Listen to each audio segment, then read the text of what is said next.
Welcome to the Think Women podcast with Zarina Ward. Zarina is Global Chief People Officer at Kantar Public. I'm Marianne Curfey, a writer with Relocate Global, and I'm delighted to have Zarina here today. It's part of our series in preparation for the Think Women Day on March the 10th in London. So do join us if you can. Zarina has led people and talent functions in major professional service firms, as well as having run her own business. Before joining Kantar Public, she led the people function as Senior Vice President at Mind Gym. She's worked at Ernst & Young in senior roles, and she's also held senior roles at Oliver Wyman. Kantar Public currently employs more than 700 people in over 200 countries. Zarina has had a fascinating and very varied career, and I'm absolutely delighted to have her here for our chat today. So welcome, Zarina. Thank you, Marianne. Lovely to be with you today.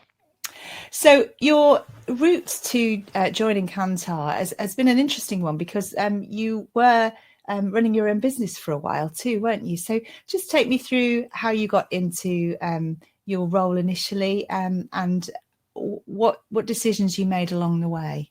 Of course. So actually the first sort of half of my career was very much talent acquisition focused. And in those days, we used to call it just plain old fashioned recruitment. I did a law degree, but decided that was a bit dry in terms of content. And then I moved into a recruitment role. And that's from there, I worked with a fast growing SAP consultancy in the early part of my career, and then pivoted to set up my own business with a couple of business partners, one of whom is now my husband. And then really when the recession hit in 2008, 2009, and also coupled with a sort of major personal event, I decided to move back into gainful employment and ended up taking a role with Ernst & Young. And then from there, my career pivoted much more to a broader people role that included talent acquisition but wasn't purely focused on it. So I've had quite an interesting path to where I am today, and not a particularly traditional one, I would say. I think that's true for a lot of people, actually. Many careers aren't really linear. You tend to make decisions and take opportunities, and sometimes the experience that you've gained during those kind of side segues actually end up being extremely useful later on. I mean, one of the things that you said about your experience at the recruitment consultancy, one of your first jobs, was that it was incredibly progressive, and that actually that helped to make you think about how organizations should be, because you'd been given a kind of amazing blueprint very early on. Can you tell us a bit more about that? Yeah, absolutely. In fact, it's probably still to this day the most progressive organization I've worked in from an employee value proposition perspective. So I was probably spoiled early in my career because we had a real forward-thinking entrepreneur who led our business, and he was very driven by breaking the mold and doing things differently, but really by also maintaining quality. So the organization was incredibly flat structured, and it was my first role out of university. And what it meant was, in a sort of 4-year period, I went from just joining the recruitment team to really leading the recruitment team 4 years down the line. And then along the way, I picked up a couple of other functions as well, because I was seen as someone who delivers, and age or years of experience wasn't a factor when they thought about who could do roles, which, like I say, I think is still pretty progressive. So yeah, I was really lucky because I was really leading a team of 10 or 12 people by the time I left at the age of 25 or 26. And I was working, we'd gone from being a very UK based company to a European company. We'd done an acquisition in that period. So there was lots of absolute learning on the job, but there was also tons of opportunity if you're willing to take a risk and back yourself. So yeah, I think it was incredibly fortuitous to be in a company like that at such an early point in my career. It sounds to me like actually it was more a function of your skills and ability and hard work rather than just luck. I think you're being a bit humble there. Oh, thank you. That's like, I think I have a reputation for being someone who delivers if you give me something to do. I think though, even you can be in organizations where you have that reputation, but the opportunities don't present themselves. So I think that was where that was quite a unique organization where, you know, the COO or the CEO, because it was so flat structured, you had real access to everyone, and they were offering opportunities to people that they could see were really delivering and had potential. So I think that's the bit that was lucky, in terms of you don't normally get those sort of organizations at that stage of your career, I would say. I also don't think, though, it's to do with your mindset as well, because you were quite young then. You were being given quite important roles to do, and you were being asked to step right outside your comfort zone and do things that you've not done before, and you said yes to all of them. And I think that that's maybe something that we as women do need to think about, because I've read research that's suggested that, you know, women will only apply for a job if they think they can do 90% of the job description, whereas men you know, are much more likely to go for something they think they can do 50 or 60%, and they feel they'll learn and grow into the job. And I think sometimes we do need to take risk, don't we? Well, maybe not risk, maybe that's the wrong word, but we do need to step outside our comfort zone and be prepared to learn on the job and take some risks. Yeah, I think you're absolutely right. And I think I've got a mindset where I see risk as healthy challenge. I wouldn't take a role that I absolutely didn't think I could deliver on. Yeah. But if I thought, yeah, I could give that a go and that sounds really interesting, I'd absolutely say yes. So I think thinking about it more from that's a really healthy challenge that I could do, I would always take that leap.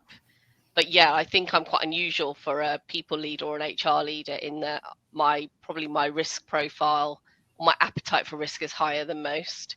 Yeah. And I think when I ran my own business, I think you have to be quite entrepreneurial, and you have to be able to throw yourself in to all sorts of different areas that you might not have worked in before. And again, I think as long as you approach that with the mindset of yes, I can, often you can. And if you can't, you just learn and do it better the next time. So it's not something, like I said, I think I'm quite lucky. I don't worry about those things. There's lots of things I do worry about, but that's not one of them.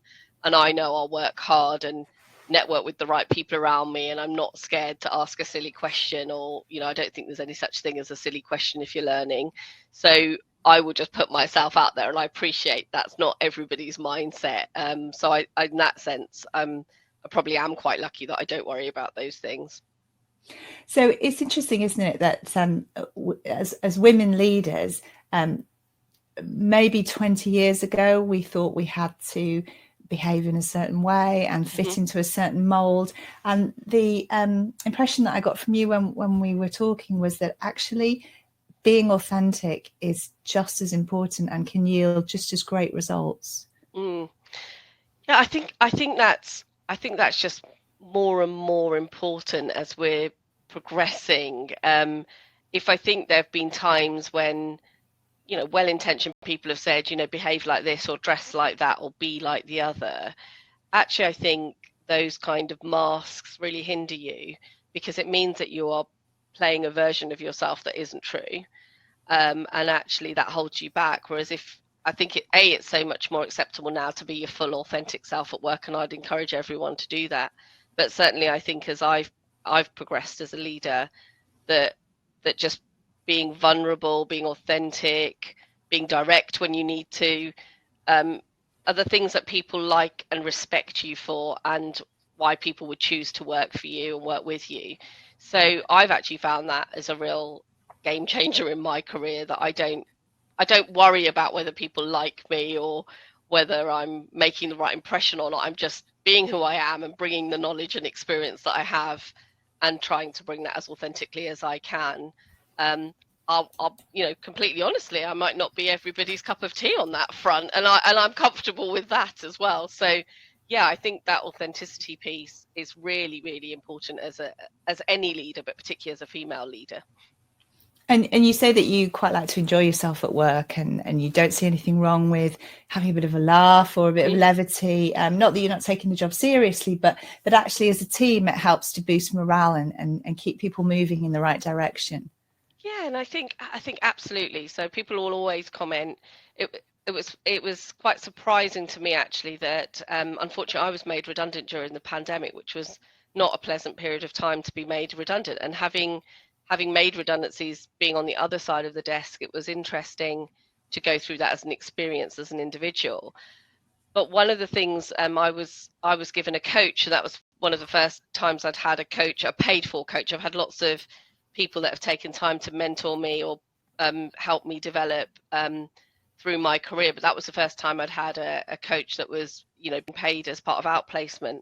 And she asked me to do an exercise to go and ask 10 people that I'd worked with before how they found me to work with. And one of the words that came through consistently was that I'm fun to work with. And actually, I was quite surprised by that, not because I don't think I'm fun, but because actually when you're working in more serious HR roles, sometimes that side of you doesn't always come out. And, people will say things like, if you're out for a night out, oh, don't do that, HR are here or whatever. And so actually it was really reassuring that people felt that I was approachable and that I was fun, because I think often when you're in leadership positions, you are working on things that are really serious and business critical, but sometimes you just need to have a bit of levity in your day to get through the day so that you're not weighed down with heaviness of the deliverables that you have to achieve.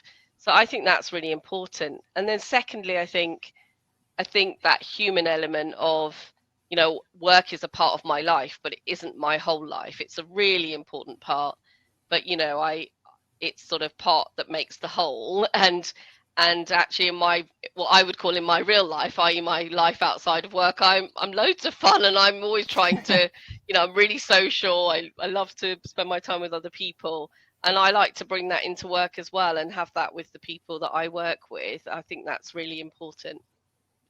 Let's talk about work-life balance, actually, because one of the things that we sort of discovered in COVID is that people's lives are quite complicated, sometimes messy. We have lots of commitments as women, especially. Many women have family commitments, looking after children, but also in the sandwich generation, looking after elderly parents and relatives as well. Sometimes it feels as though when you're at work, all that has to be forgotten. But I know that you've really thought quite deeply about work-life balance, haven't you? And how it fits into your life, and what's important to you and what you need to prioritize at different times. Absolutely. And I actually think, I much prefer the term work-life sustainability, because I've always found in my own career that it's quite difficult to achieve a balance in a perfect world. And what I find is that you tend to go in peaks and troughs. So I find that there'll be a project, and I've had one recently where I'm working very long hours, but then there'll be a period where I can just work some slightly more normal hours and focus on family and friends and other things, but they tend not to be perfectly in sync all the time. So from my perspective, especially as a female leader, and one, I cover, more than 20 countries in my role, and therefore I am working across multiple time zones. So at times that is very challenging from a time perspective. But there are other times when I think, well, no, actually today I can, log off at 5 and go and do what I need to do. That you have to take the opportunity to do that, and not just, especially since COVID, when everyone's become so chained to their desks, that it's really important that you just are being in the moment. And, yesterday was a good example. I'm working on a really important project right now, but I had a window, and my husband, son and I just went off for a swim at 5:30 and came back at 7:30. And my son was just so chuffed that we'd made the time to do that. But it's really important to keep, filling the buckets up on both sides, as I see it, that, you're leaning in here or you're leaning in there, and you're just making sure that is sustained over a longer period of time. I think the myth of sort of having it all is a difficult one. I don't think there's any such thing. I think you're always calculating where you're making the sacrifice and what your boundaries are. And again, I think it's just really important to be clear in your own mind about what those boundaries are. So in my career, for instance, especially because my husband and I ran our own business for a period of time, we've always sort of had a bit of an unsaid rule where we work whatever hours we need to during the week, but we really protect our weekends. It's not always possible, but that's something I work really hard to achieve, that I'm very present at home and for family at the weekend. and during the week I do whatever is needed, whether that's earlies or lates or whatever in between. So I think it's about just having those boundaries and having them clearly set in your own mind, and if possible sharing those with your colleagues as well. So I will Yeah. always be really transparent in my calendar if I'm dropping my son off to school, or if I've got a personal commitment, because I think that's an important part of role modeling, that life is complicated and messy, and that's okay. If people are delivering and they're doing their job, and we're an output driven organization, then we have to understand that people are balancing that in the best way that they can. And as employers and colleagues, we should do our best to be understanding of those needs that people have. I think that's really important. I think talking about work-life sustainability is a much more honest way of approaching the sort of push and pull of family life versus work life, rather than pretending that it's all okay, or outsourcing everything in order just to be at work. So so thanks for being so honest about that, because I'm not sure it's always so. I'm not sure leaders are always quite so frank about, how there is a negotiation, and there is sometimes a bit of pull on one side, but it ebbs and flows, and eventually you can return to a bit more of a balance. The other thing that you were really honest about, which I really admired and I identified with, was feeling imposter syndrome when you walked through those doors at EY and thought, wow, what am I doing here? So tell me about that and how you overcame that. Actually, I think it's so funny, isn't it? I remember as a child, my parents ran their own business, and they were printers, and they used to do deliveries all around, and sometimes we would just go in the car with them for a ride in the car. It just goes to show that life was a bit simpler in those days than it is now. And I remember we went into London once, and we went past the PwC building. And I remember, I don't know how old I was, just saying to my mum and dad, oh, that's a really cool building. I'd like to work somewhere like that. And my mum saying that they were an accountancy firm, and well, that career never went anywhere because I'm not very good at maths. But I think there was something that really probably stemmed from that when I did get the role that, and I was just a contractor at EY. I was covering maternity leave, and it was, and like I said, it was after a difficult period. So we had sustained our business through the recession in 2008, but we were largely a recruitment business. So that was hard because clients were putting us on hold. We had cash in the bank, and we were seeing how far we could make that last. And we had sustained for about a year and a half. And then all of a sudden, my dad passed away, unfortunately, really suddenly. And I just sort of took the view of, life has just been a bit too hard for the last 18 months, and I need to make one part of my life a bit easier. So hence, I left my husband in charge of the business and sort of said, right, I'm just going to go and find a role somewhere. And then the role at EY came up actually through an ex-colleague of mine. She got me the role there. And again, I think that's really important, that not just as women, but generally networking. I've found that I've always got my best roles through networking. And I remember walking into More London, which is, a very fancy building, and thinking, oh my God, I've got this job, and now can I actually do it? And it was, it was scary, and you just sort of took a deep breath and put your best foot forward and carried on. And thankfully it did work out. And I was still there 18 months later. And actually, if they'd have had headcount, I would have loved to have stayed there permanently. The culture at EY is really good, or certainly it was when I was there. And it was a really enjoyable experience. But yes, I don't forget that sense of imposter syndrome was very real when I walked through those doors that day. So there's your bravery mindset again, isn't it? That actually, you knew it was a challenge, but you went for it anyway. So so that's fantastic. Actually, you were talking about networking, and I often think networking sounds like a very sort of formal, rather scary thing that we all have to do in order to develop our careers. But actually, it can be something as simple as having a cup of coffee with a colleague, can't it? Totally. And actually, yes, you're absolutely right. So what I'm really bad at is going to formal networking events. I find them incredibly uncomfortable and awkward.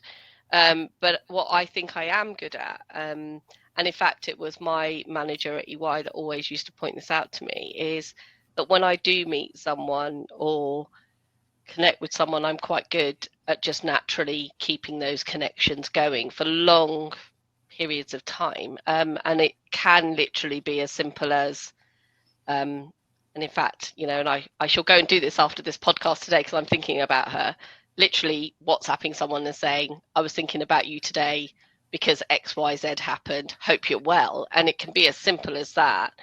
And my husband will say that to me as well. I have friends, going back from when I'm sort of 4 years old right through to today, and I will pick up friends and colleagues really easily as I wander through life. And I find it very rewarding to have lots of people in my life. I don't find that a burden in any way. And I really enjoy it. So yes, you're right. It's not something as formal as I think, I'm going to go network and see if there's some business I could, if there's an opportunity with this person. I think true networking is never about what you can get from someone. It's more about just keeping your connections up.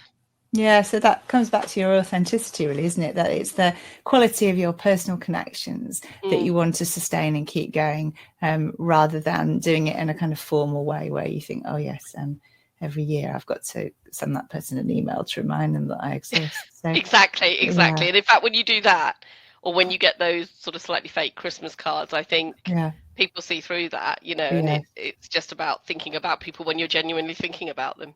Yeah, and actually you got your job as Director of Talent at Oliver Wyman, didn't you, by having a chat over through that. And again, I'll have to drop him a note on Facebook as well. We were having a coffee. The roles at EY, unfortunately, they didn't have headcount, and I was really starting to think, I need to look for a permanent role. And I was just chatting to a colleague about it, and he said, I was approached for a role this morning that you might be interested in. And literally 5 days later, I'd been offered that position. So yeah, I think it's about sharing your vulnerability. I think the conversation I was having with him was about, I need to find a role. I'm worried about my finances, and just, again, having that connection. I always used to take the time to have coffee with that particular colleague who joined the company slightly after me. And even more recently, I've just been working with a lady who's based out in the Philippines who I've never met. But when she joined my old company, she was a few months behind me, and I had some difficulties with my onboarding. So I just shared what I had learned with her fairly transparently, and we just sort of became good friends and colleagues and always shared information with each other. So I think that that lesson I again learned quite early, in fact, from my husband, was that sharing information is far more powerful than keeping information to yourself. So yeah, I think I think a lot of those things come from sharing information, sharing your vulnerability, and just having authentic conversations with people. Yeah, and it's paid off and worked well. You're also a big fan of coaching and mentoring, aren't you? So you've had some professional coaching in your life. I would say more in the last 5 years. So I think probably in the earlier parts of my career, I probably had more sort of mentoring type relationships with people, but often, so EY had an excellent internal mentoring scheme where a manager or someone that was your manager's manager would mentor you in that sense. But in more recent years, I've been fortunate enough to work with a few different coaches actually for different reasons. And obviously, mind you, my last organization were a coaching business. But I think the last 2 or 3 coaches that I've worked with in different ways have really helped to accelerate my thinking in terms of what I want my own life and work to look like. So the lady that was my outplacement coach worked with me really around the balance of what I wanted to do in my life versus what I wanted to do in my work. And then the coach that I've had more recently for the last couple of years is someone actually that she's incredibly challenging of me. So she'll ask me some really, really difficult questions around how I'm thinking about things or how I'm thinking about myself. But actually, because she makes me think about those tough questions, it moves me forward much more quickly than if I waited to come to that conclusion myself. So I think I think coaching can be incredibly powerful in terms of a tool to accelerate you. I certainly don't think I'd have the role I have today at Kantar Public without my coach. And how did you get that role? Just talk me through the process and what's involved. Well, sure. And actually, this one didn't come through a networking opportunity. Actually, I was just headhunted, and interestingly, I wasn't actively looking for a role, but it piqued my interest because of what Kantar Public do. So, as an organisation, we obviously work in social impact, and some of the work we do is genuinely inspirational. You know, when we're measuring the quality of clean water in India, or the impact of the increase of domestic abuse in Australia through the pandemic, you know, you can't help but be interested when a company who's trying to solve some of society's deepest challenges comes and knocks on your door and says, do you want to be our CPO? So obviously I took that call. I then met with our CEO. And again, for me, it was all about relationship. I knew when I got off the call from her that I wanted to work with her, because I thought we would work together to build something truly special for our people. And then it just went from there, really. So again, and I think that was interestingly, previously when I was made redundant, I had a bit of a, I was getting pushed back from a lot of recruiters because I've never done my formal CIPD qualifications. And actually, that's not for any other reason than by the time I was in the role at Oliver Wyman as Director of Talent Management for EMEA, I wasn't sure. I was sort of living the job, and there was never time to then do a qualification. And it's just never really been on my radar. But when I was looking for roles during the pandemic, people kept ruling me out for jobs because I didn't have the CIPD qualifications. And what I found really interesting when I spoke to Michelle as our CEO is she just didn't care that my path to where I am today was not linear, as you said. It was rich with experience, but you had to take the time to understand why that path looked different to somebody who might have been a fellow of CIPD and started as an HR administrator and worked their way through in a linear way. And I just thought, you know, that in itself showed flexibility, because some people look at my CV and don't really understand why I would have gone from running my own business to EY, for instance. You know, that doesn't look like a natural thing for somebody to do. So that level of flexibility, I think, is something that I would always look for. And actually, that flexibility is something which you see in really progressive companies. I know when I talk to recruitment consultants, they say, well, there's a global shortage of talent, and we're trying to find, or we find amazing people who we know will fit the roles, but then because they don't have the experience that the rigid job description dictates, they're sort of they're turned down when they're on the shortlist. So I guess that's also an issue for women, isn't it? That if we don't promote women into more senior roles, then when they come to want to do CEO or board level jobs, they don't have that traditional, rather linear career progression that's expected of them. So I wonder, how do we overcome that? Do we change the way we recruit? Do we look for transferable skills rather than specific roles and qualifications?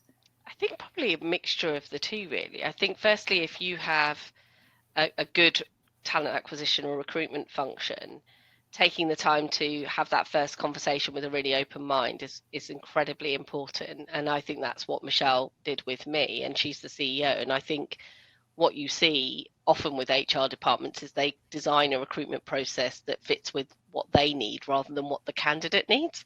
And that would always be something, especially with my recruitment background, that I'd be saying, you know, that candidate experience piece and how people are experiencing you and what you're listening to what they're saying to you is as important as our assessment of that person. I think the second thing is really helping women in particular to understand how to talk about their achievements and experience in a way that's positive.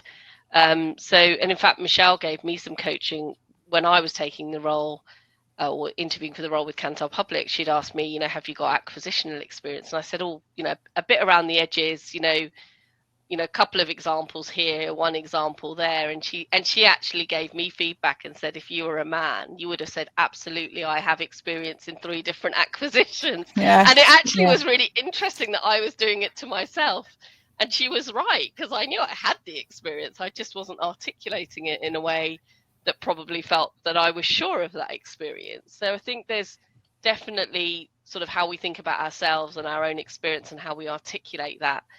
But also, I think as an industry in HR and recruitment, we need to think about how we can fill that shortage of talent in a way that is really compelling, and thinking truly about people's potential and talent that might exist. So I remember one of my male bosses actually always used to say to me, he used to like working with women because they really knew how to juggle multiple demands. And now I'm not saying that there are men that don't know how to do that, but I certainly think, as you said, as a full-time working parent, I've got a mum now who's on her own, and up until, sort of 8 years ago, a grandmother who I was really close to, and you're juggling all of those things. You just get very used to thinking ahead and managing your time and making sure you're not forgetting about the dress up day at school, or nan's hospital appointment, as well as all the key deliverables that you've got to do. And I think that's just something that is quite inbuilt in us. I think that's true, and thank you for being so honest about that, and the challenges and the juggling that we as women and as working parents have to contend with.